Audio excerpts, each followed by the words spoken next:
Your Majesties, Nobel Peace Prize laureate, Excellencies, ladies and gentlemen, 20 years ago, Nelson Mandela stood on this podium receiving the Nobel Peace Prize together with Frederick de Klerk. His victory over apartheid, his refusal to give in for bitterness, and the desire for revenge represent one of the biggest victories of mankind. In his Nobel lecture, Mandela said the following: "Let it never be said by future generations that indifference, cynicism, or selfishness made us fail to live up to the ideals of humanism which the Nobel Peace Prize encapsulates." Mandela certainly lived up to the highest standards of the prize. We greet the many who today mourn Mandela's passing in Soccer City and around the world.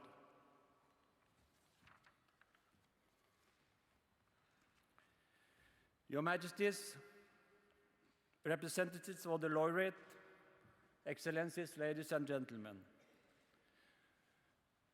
the entry into force of the Chemical Weapons Convention in 1997, prohibiting the development, production, storage, and use of chemical weapons, states that the parties to the convention, and I quote, "are determined for the sake of all mankind to exclude completely the possibility of the use of chemical weapons." Isn't that beautiful?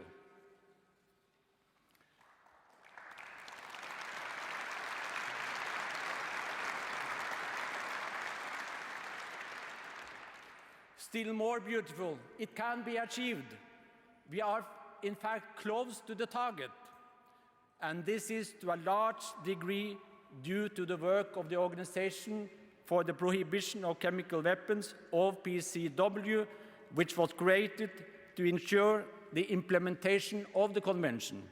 The Nobel Peace Prize for 2013 therefore goes most deservedly to an organization and its personnel who have been quietly working to remove an entire category of weapons. Over congratulations.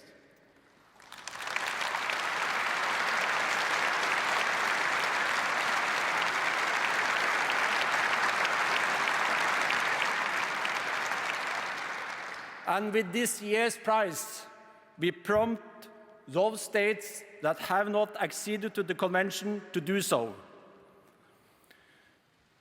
The use of chemical weapons in warfare is nearly as old as mankind. For thousands of years, spears and arrows have had poison applied to them to enhance their effect. Homer's Iliad and Odyssey tell us that such poisoned arrows were used by the parties to the Trojan War. Chinese Sun Tzu mentioned the use of fire with various weapons. In Hinduism, the law of Manu favors a ban on poison and fire arrows, recommending the poisoning of food and water instead. Up through the centuries, there are masses of examples of the use of various chemical weapons. In due course, there followed demands for bans on such weapons. The Hague Convention from the Peace Congress in 1899 and the Convention from the Congress of 1907 recommended the prohibition of poison and poison weapons in the waging of war. But it was of little use. World War I marked the first massive use of chemical weapons in war. By the end of war, a total of 124,000 tons of gas had been produced.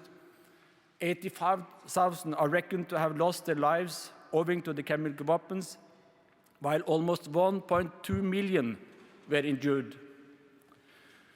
In the wake of World War I, international efforts to ban the use of chemical weapons and prevent such suffering from being inflicted again on soldiers and civilians intensified.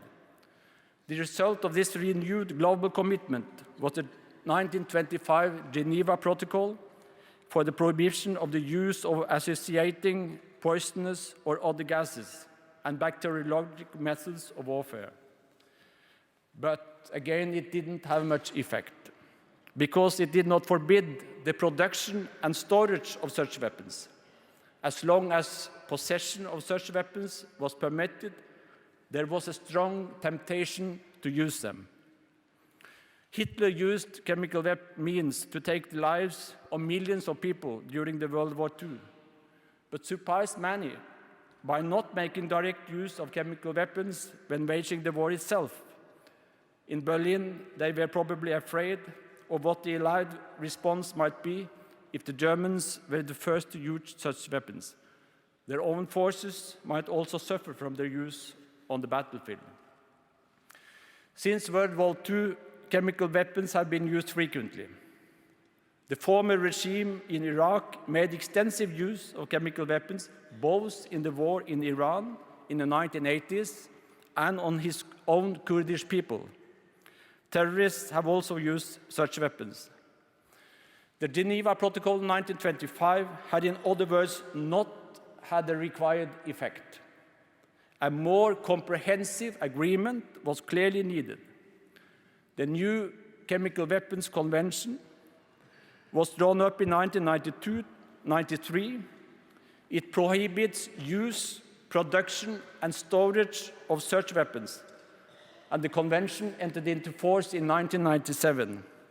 The OPCW was established to see that the convention was implemented. The OPCW's objective then is not arms control, as so often otherwise in such connections. The objective is disarmament in the form of elimination of chemical weapons. In effect, a huge step in human history, because never before has a weapon previously integrated in the armed forces and doctrines of states been banned and its removal sought from the Earth's surface. The convention, which entered into force in 1997, has rendered chemical weapons taboo under international law. The convention imposes many detailed obligations. All countries that ratify the agreement undertake to submit a full survey of whatever they possess of chemical weapons and equipment of such weapons. They furthermore undertake to destroy whatever they possess of such weapons and production facilities, and to admit international inspection to ensure that such destruction has taken place. The destruction must be carried out in cooperation with OPCW. The OPCW has the right to inspect any production facility in a signatory state at 76 hours' notice. Now, 190 countries are currently members of the OPCW. The members represent 98% of the world population and territory, as well as 98% of the world's total chemical industry. 80% of the chemical weapons have been removed. 90% of the production capacity has been destroyed. We are accordingly quite close to achieving the highly ambitious target of totally eliminating chemical weapons. And this is a result not only of cooperation between many countries, but also of cooperation between industry, business, research institutions, and organizations of those countries. And without such cooperation, the implementation of many of the provisions in the convention would not have been possible. This year's prize is therefore being awarded to a form of international cooperation of which we need much more in other areas as well.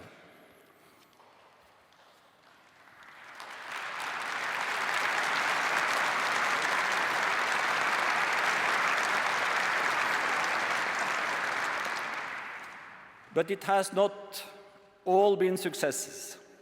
The OPCW was unable to observe the deadline, which was April 2012, for the destruction of declared chemical weapons. Some 20%, chiefly American and Russian weapons, have not yet been destroyed.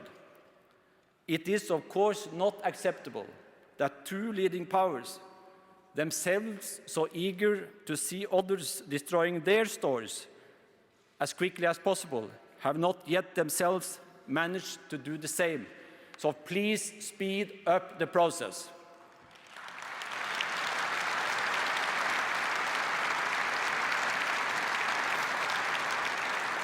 And now that Syria has joined the OPCW, only 6 states remain non-members. 2 of them, Israel and Myanmar, have signed but not ratified the convention. Please ratify.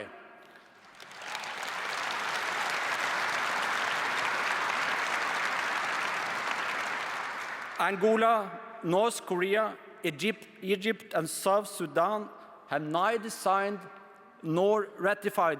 Please do so.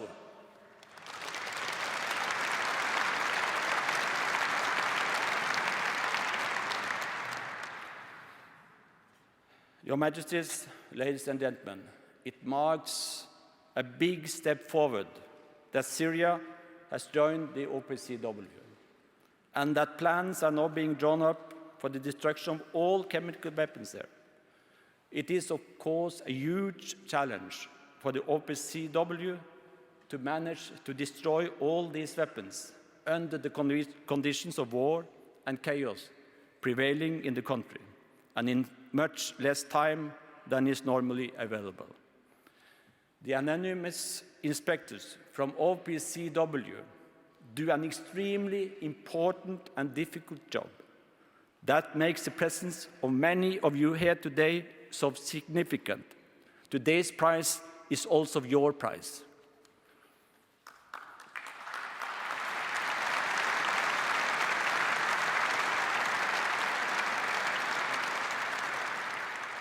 The target of removing chemical weapons from the surface of the earth is highly ambitious, but it is not necessarily the case that it will be achieved once and for all. Developments do not stop. We suspect the emergence of new forms of warfare, new types of chemical weapons, types which the world has not seen up to now, and which are potentially dreadful in their consequences. Discussion of possible new substances that are not currently defined in the Convention will confront the OPCW with new challenges. However, we should never underestimate the policy of small steps. The follow-up of the Chemical Weapons Convention by OPCW has shown how small steps can produce large results.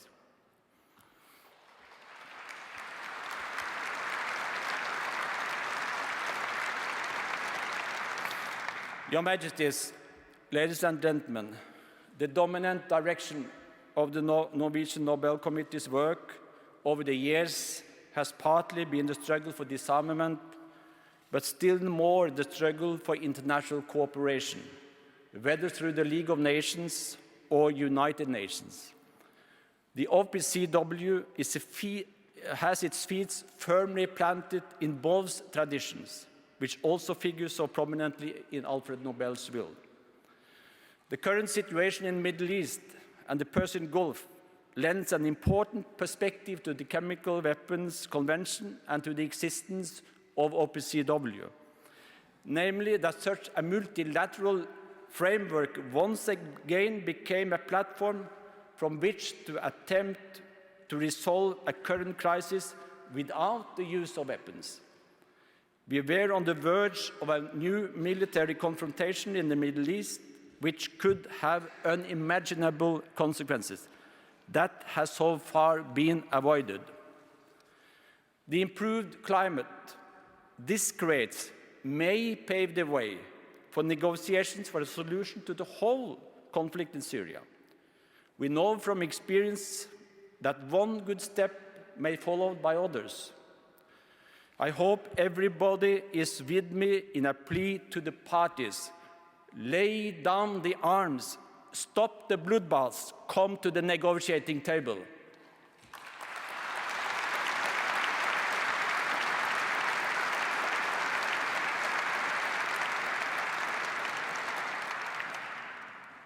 The fact that the leadership of the Russian Federation saw the Chemical Weapons Convention and the OPCW could be used to shift the conflict over chemical weapons onto a new track, and that President Obama responded favorably, may also have contributed to creating a new climate around Iran's nuclear program.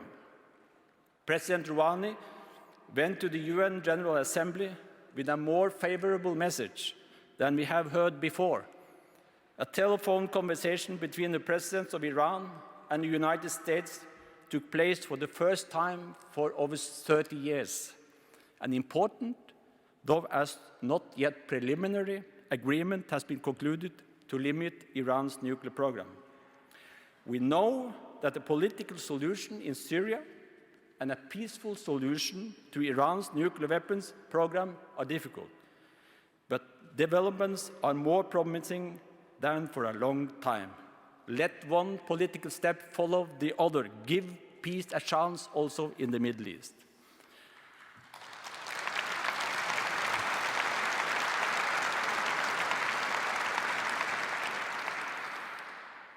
Now, peace is a difficult issue, as we have seen even in the debate of the Nobel Peace Prize. Many feel that the prize should always go to bold individuals with firm principles. Indeed, we need such models to create hope in a complicated and for many a threatening world. The prize has often gone to such outstanding individuals. Many of them have moved the world in the right direction. But peace is not brought about by individuals and idealists alone.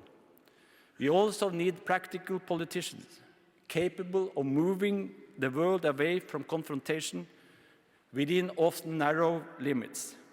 We also need institutions, not least the global ones like the United Nations. It is the interplay between all these that can create peace. The Nobel Peace Prize has accordingly honored all these directions, and this must remain the Nobel Committee's platform. Alfred Nobel's will is a visionary document and concrete at the same time. He wrote that the prize should go to whoever had done most for fraternity between nations, the reduction of standing armies, and the holding of peace congresses.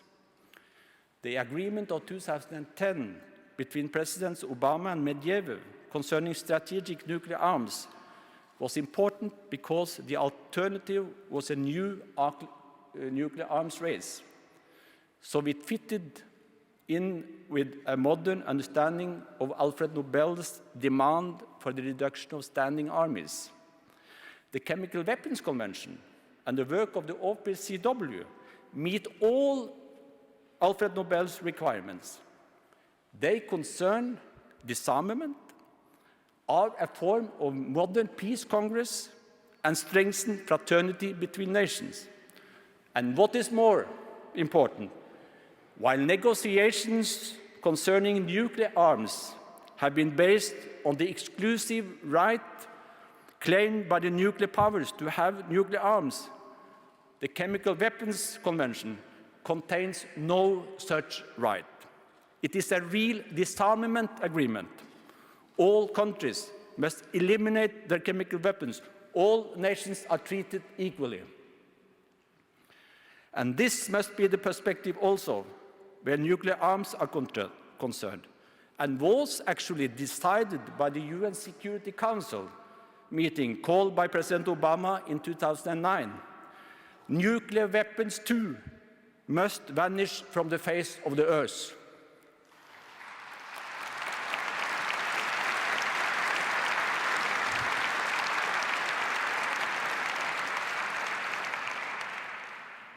Many people ask, ladies and gentlemen, not least in Syria itself, whether it really makes any difference whether one is killed by chemical weapons or by conventional means.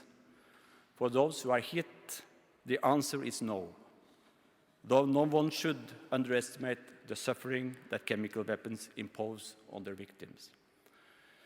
On the road to a more peaceful world, however, it is important to combat the most monstrous weapons first, the weapons of mass destruction.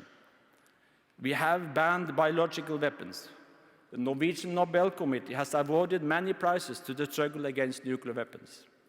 Today, the focus is on chemical weapons and on the progress we have made.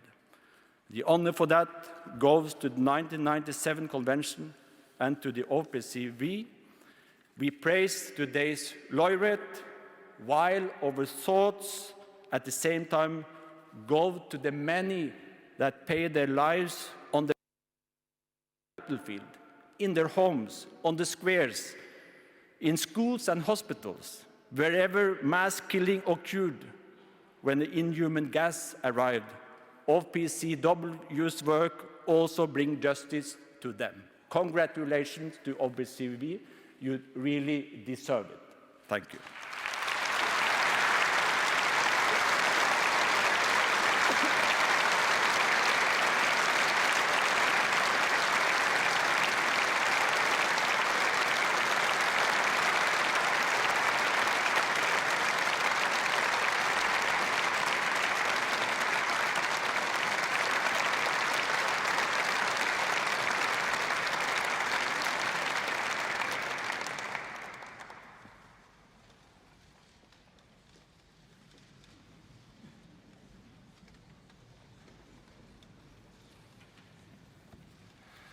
And now I call upon Director General Ahmet Üzümcü, the representative of the Organization for the Prohibition of Chemical Weapons, the Nobel Peace Prize laureate for 2013, to come forward and receive the diploma and the gold medal.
Erfülle, was die Sehnsucht reinen sich verspricht.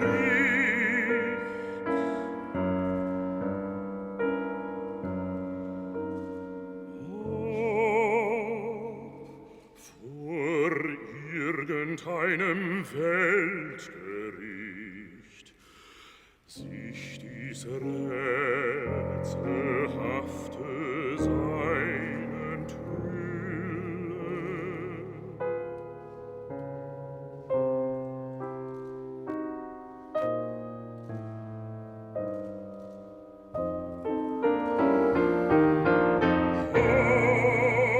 Hoffen soll der Mensch, ihr klage nicht.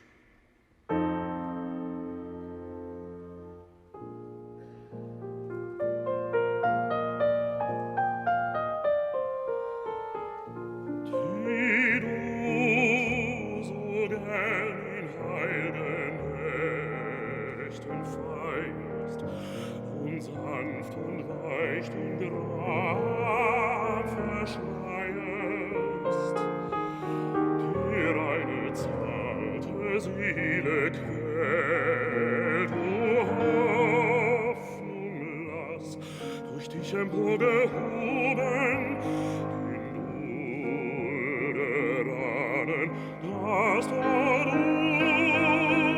ein Engel seine Tränen zählt. O Hoffnung, lass durch dich emporgehoben den Dulderanen, dass dort oben ein Engel seine Tränen zählt. Ein Engel seine Tränen zählt. Ein Engel seine Tränen zählt.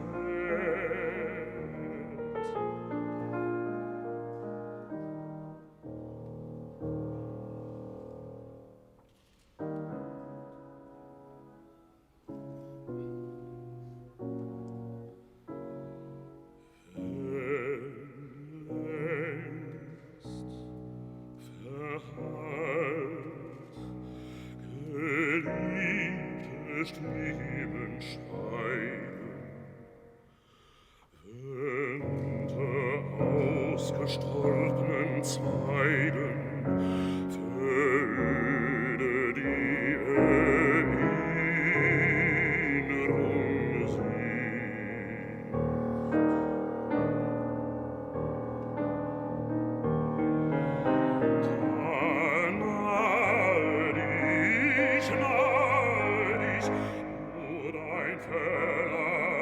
Trauet und von der Mitternacht schauet sich auf versunkenen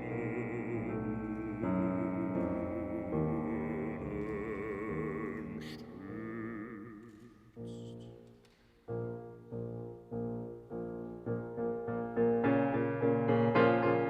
Und blickt auf das Schicksal zu klagen und scheinen über seinen Tagen die letzten Strahlen untergehen.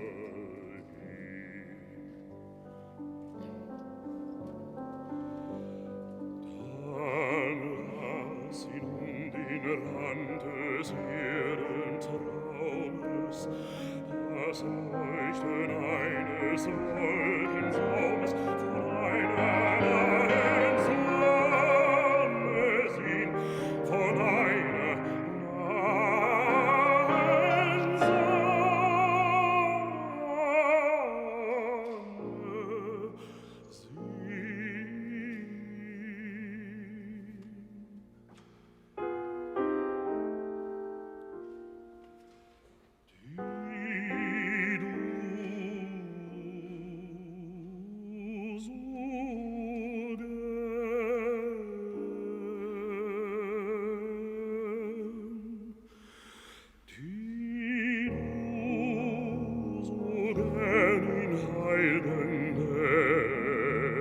feierst und sanft und weichen Graben schreierst, die eine zarte Seele kehr, du Hoffnung, lass durch dich emporgehoben den Bulderanen, dass da droben ein Engel seine Tränen zählt. Hoffnung,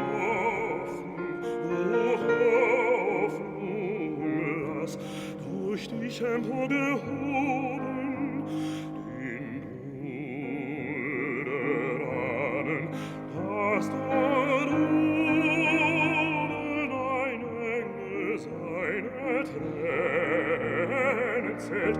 Ein Engel seine Tränen zählt. Ein Engel seine Tränen zählt.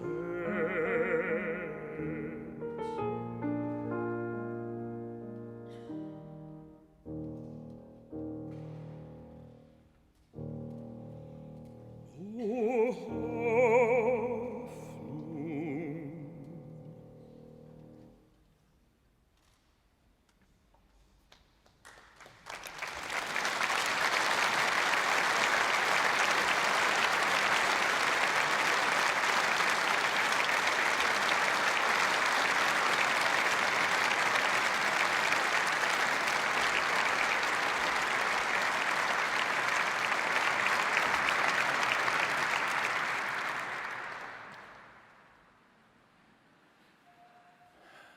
Your Majesties, Excellencies, ladies and gentlemen, I now call upon Director General Üzümcü, the representative of the Organization for the Prohibition of Chemical Weapons, to give the Nobel Lecture for 2013.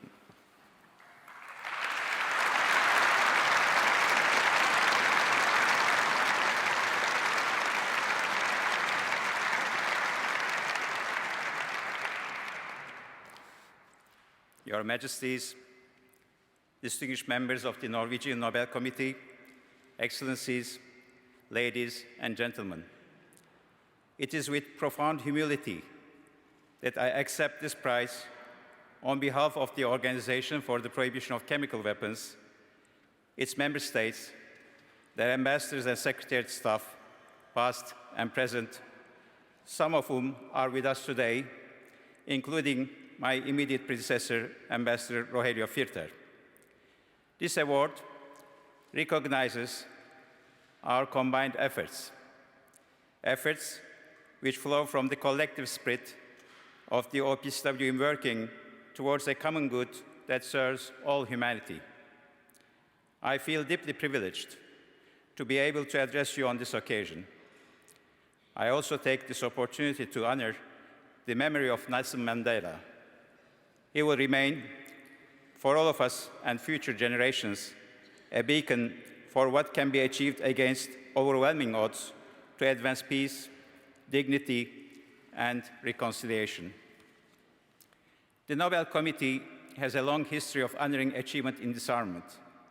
Yet, this is the first time that the Peace Prize has been awarded to an organization that is actively engaged in disarmament as a practical and ongoing reality. For 16 years now, the OPCW has been overseeing the elimination of an entire category of weapons of mass destruction. Our task is to consign chemical weapons to history forever. A task we have been carrying out with quite determination and no small measure of success. Under the terms of the Chemical Weapons Convention, the OPCW has so far verified the destruction of more than 80% of all declared chemical weapons. We have also implemented a wide range of measures to prevent such weapons from re-emerging. And with 190 states now members of this global ban, we are hastening the vision of a world free of chemical weapons to reality. The remarkable success of chemical disarmament has borne out the promise made by Nobel Peace Prize laureate and former UN Secretary General Kofi Annan when he characterized the first meeting of member states back in 1997 with the following words: "It is not merely a great step in the cause of disarmament and non-proliferation. It is not merely a signal of restraint and discipline in war. It is much more. It's a momentous act of peace.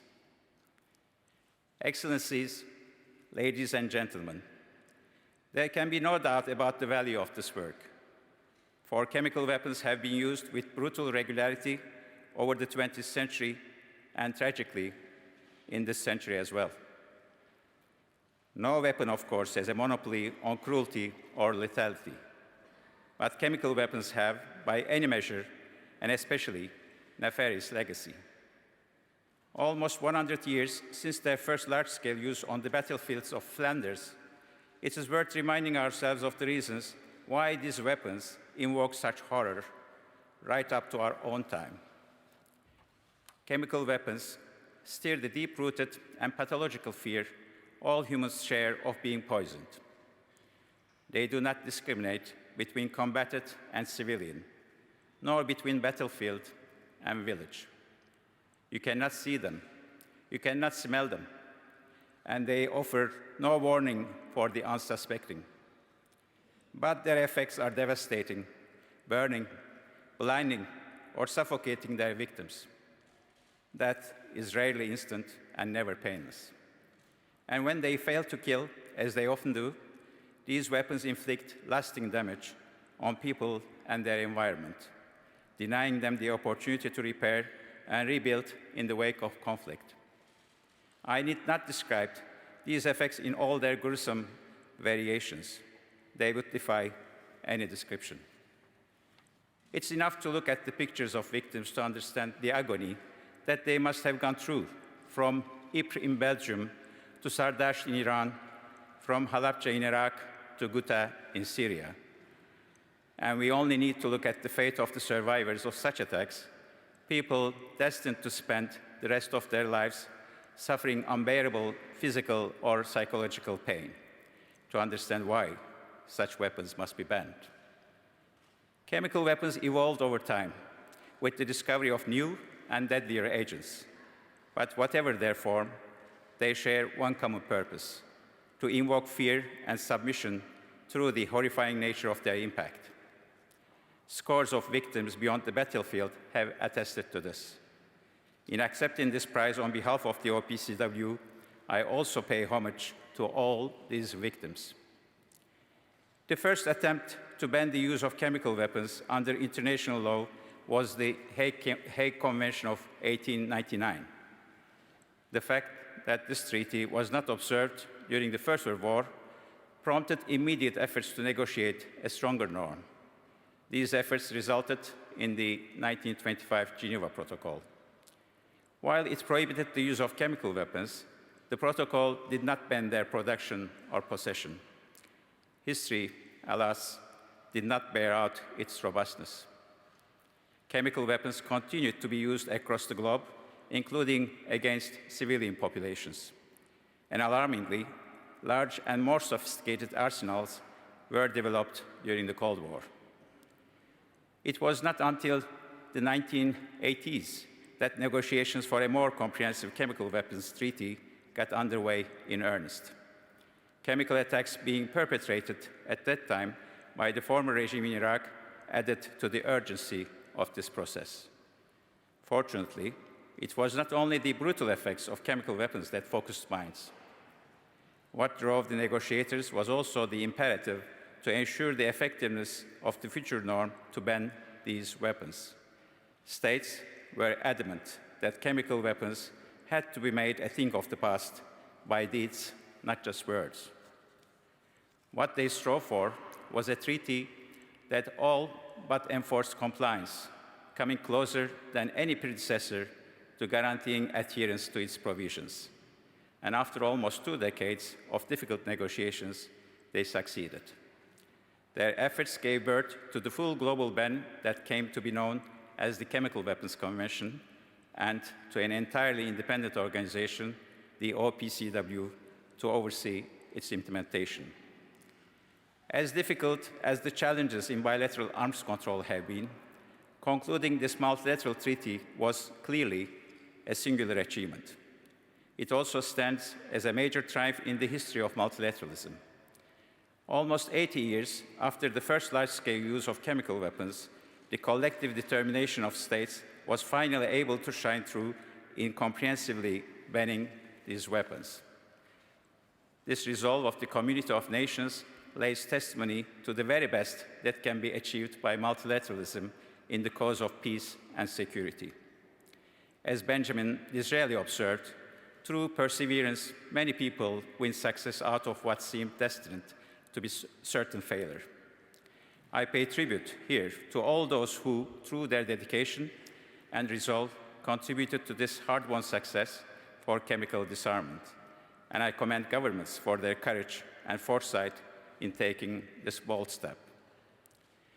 It was out of these negotiations that the crucible of the unique success of the Chemical Weapons Convention was forged, a comprehensive international verification mechanism, a mechanism that had no prior model and had to be developed from scratch, a mechanism that obliges every one of the Convention's 190 member states without discrimination to destroy its chemical weapons stocks and production facilities, and to lay bare, through inspection, any industrial facilities that could be used for purposes prohibited by this treaty, a mechanism that brooks no exceptions and can conduct inspections at short notice to investigate alleged use of chemical weapons or suspicions over banned activities. In short, a mechanism that places the onus on states to ensure full transparency vis-à-vis their obligations, with the OPCW acting as arbiter and guardian of the Chemical Weapons Convention. With the entry into force of the Convention in 1997, we have thus been able to cross and link the white space in disarmament between passion and practicality, between sentiment and action, between noble ambition and concrete achievements. And for the first time in the history of multilateral diplomacy, we were able to show that consensus-based decision-making can yield practical, effective, and above all, verifiable results in disarmament. From where we stand now, I commend Member States' commitment to effective implementation of the Convention. The Convention's achievements make the recent chemical attacks in Syria, which shocked us all, even more tragic. For they highlight the manifest security advantages that states adhering to the Convention enjoy.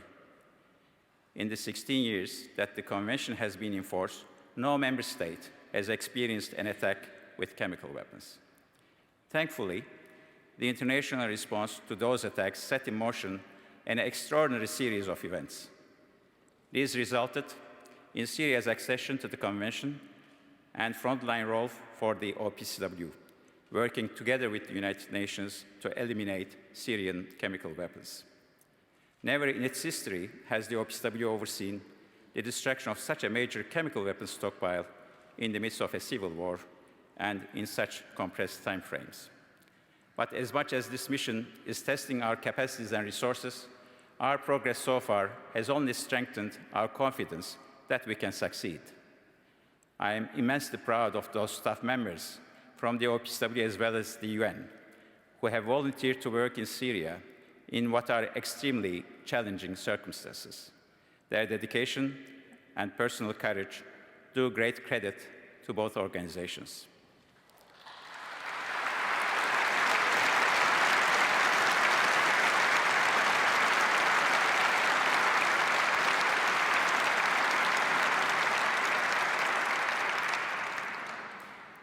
Excellencies, ladies and gentlemen, international consensus on the elimination of Syria's chemical weapons has as its basis the same consensus that drove the Chemical Weapons Convention to conclusion.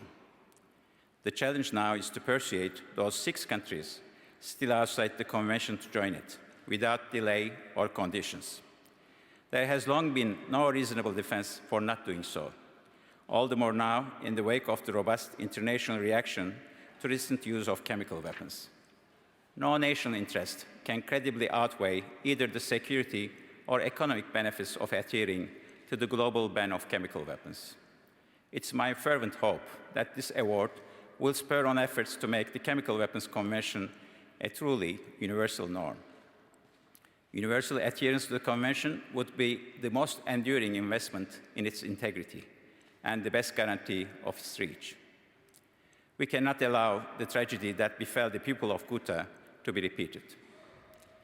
The durability of the Chemical Weapons Convention owes as much to what followed in the implementation of the treaty as to what was negotiated into it. Key in this regard are the OPCW's active partnerships with science. These partnerships have in significant measure defined the success of the Convention because of the dual-use nature of what goes into making chemical weapons. Many of their materials and technologies also have beneficial commercial and industrial applications. Without a common understanding of where the line must be drawn between what helps us and what harms us, there can be no effective verification. It is the OPCW's partnerships with science that have drawn this line in a clear and defensible way. They have done so by devising tools and methods for defining, detecting, and protecting against chemical weapon agents and monitoring new and emerging technologies of potential concern. More than this, they have facilitated the sharing of such information between peers.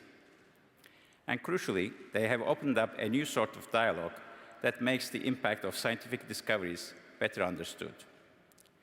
We need to deal with the situation in which, as Isaac Asimov put it, science gathers knowledge faster than society gathers wisdom. It is for this reason that the OPCW has worked hard to enhance awareness of the often fine line between beneficial and harmful applications in chemistry through education programs and outreach to academia. Our aim is to contribute to efforts towards fostering a culture of responsible science.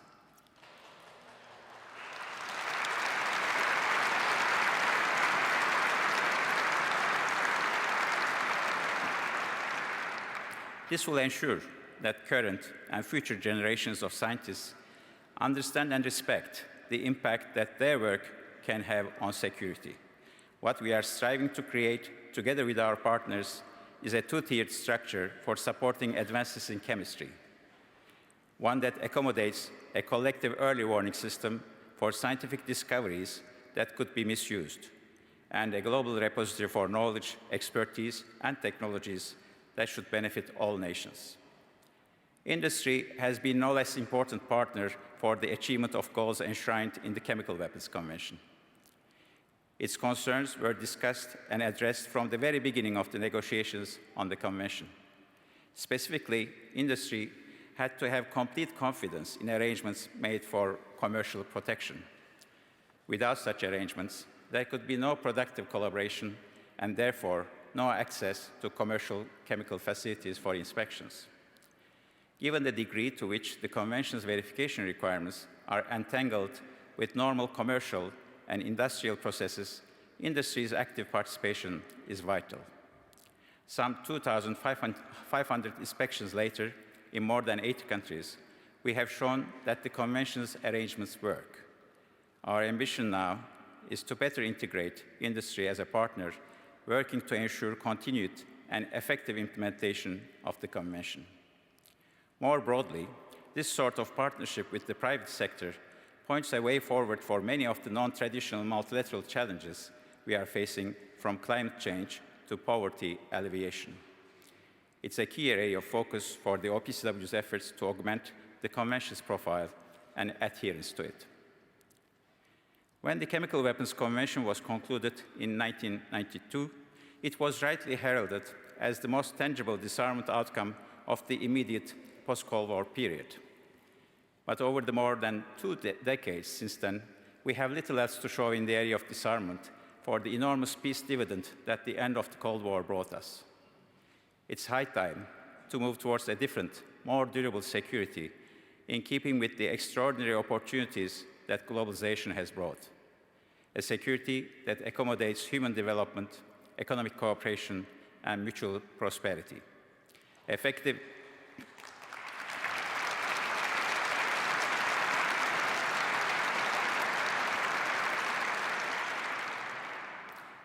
implementation of the Chemical Weapons Convention has played a definitive role in empowering a broader community of stakeholders to this end.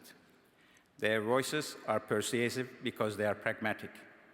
They issue moral argument in favor of facts. and their modes of presentation only enhance their credibility. These include objective assessments of verification methods, innovative cost-benefit analysis of retaining weapons of mass destruction, and frank reviews of the commercial impact of treaty compliance. Finally, they have been able to give expression to their voices and test their judgments through new habits of dialogue and cooperation between scientists and policymakers, between industry and academia, and between civil society and government officials. It is these sorts of habits that the OPCW is committed to fostering. As a means of preserving the legacy of the 2013 Nobel Peace Prize, I announce here that the prize money awarded by the Nobel Committee will be used to fund annual OPCW awards. These awards will recognize outstanding contributions to advancing the goals of the Convention. I am sure that along with other stakeholders, the civil society will continue to play a significant role in this regard. For its part, the OPCW will do its utmost to remain a highly effective organization, an organization that continues to invest in its most valuable asset, a cadre of highly skilled and dedicated people, an organization that anticipates future challenges, and an organization that adapts its resources and expertise to be able to respond to them. Syria has tested us in this regard.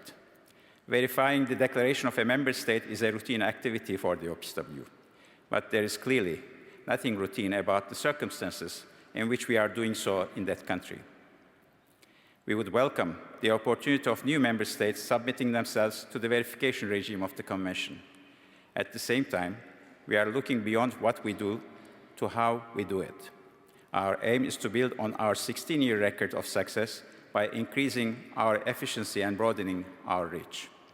This not only means staying abreast of scientific and technological advances that may test our understanding of what constitutes a chemical weapon. It also requires us to ensure that we are making the best possible use of advances in communication, especially publicly available tools. Having seen how rapidly information can be conveyed by social media and critically verified through images, we need to consider how we might harness such tools for our monitoring, verification, and investigation activities. This could render particular benefits for our work with member states to prevent non-state actors from gaining access to dual-use materials and know-how. And in our world of globalized trade and supply chains, it could potentially help member states further improve their ability to track exports of dual-use goods and materials, to ensure that these goods go where they are supposed to go and are used for purposes they are intended to be used for. We are also thinking about how we can employ new communication tools to raise awareness of the need to practice responsible science, to instill the highest ethical standards in our future scientists and researchers. Finally, we are expanding and deepening our interaction with other international organizations. The United Nations is central in this regard, whether in partnership on the ground in Syria or in our broader mutually reinforcing efforts to promote disarmament. We are likewise engaging regional organizations to use their forums and networks for raising awareness of the goals of the Chemical Weapons Convention, including in helping to secure universality. Our interaction with other specialized international agencies is useful at identifying areas of overlap that enhance chemical security, ranging from addressing transnational crime and terrorism to building capacity for chemical emergency responses.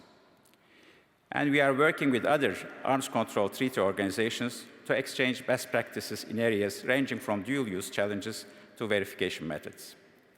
Institutional cooperation is the bedrock of the broader stakeholder engagement on which the OPCW prides itself. Cooperation which I hope we can underwrite with increased communication and social networking, stimulating fresh ideas and innovative inputs. Your Majesties, distinguished members of the Norwegian Nobel Committee, Excellencies, ladies and gentlemen, the history of arms control has shown no lack of passion. Yet, when so much is at stake, passion must take care to ground itself in reality if it is to achieve its ambitions. This means being pragmatic, clear-minded, even dispassionate, about acquiring the best possible tools for achieving and consolidating disarmament goals. and it often means governments showing the political courage to take tough decisions for the benefit of the community of nations. The Chemical Weapons Convention has shown that this sort of an approach yields results, for the Convention is more than mere words and promises on a piece of paper. It is a comprehensive regime geared towards ridding the world of chemical weapons and making sure they never again threaten humankind. In this regime, member states provide the will behind the Convention, and it is the OPCW that provides the force for making its goals a reality. Our work, imbued with resolve and certitude, is the international community's guarantee of the Convention's implementation. It shows that from lofty dreams, we can carve out steps leading us from vision to reality. It took almost a century to achieve a total ban on chemical weapons, a century over which thousands fell victim to these heinous weapons, a century at whose end we can now look to a future free of the scourge they represent. No value can be placed on this achievement, and no effort should be spared in sharing the gains it has brought us. Those of us who have worked towards chemical disarmament recognize that with our success also comes an obligation to broaden it.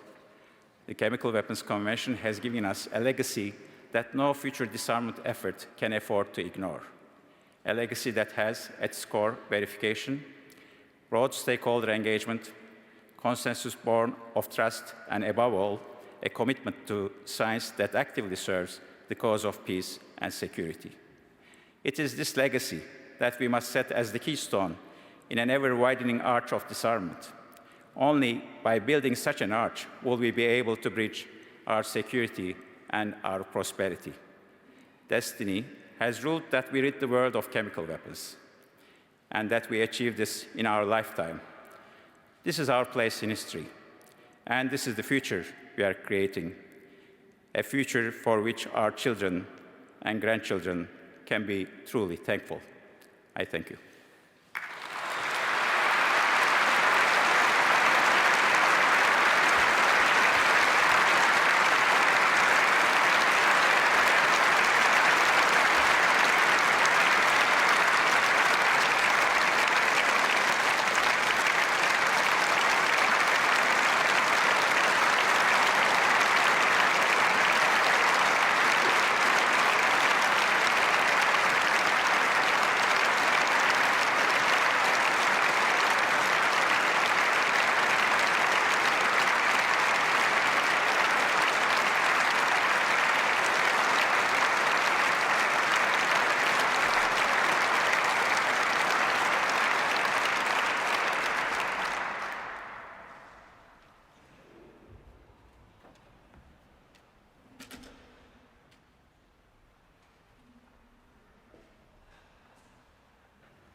very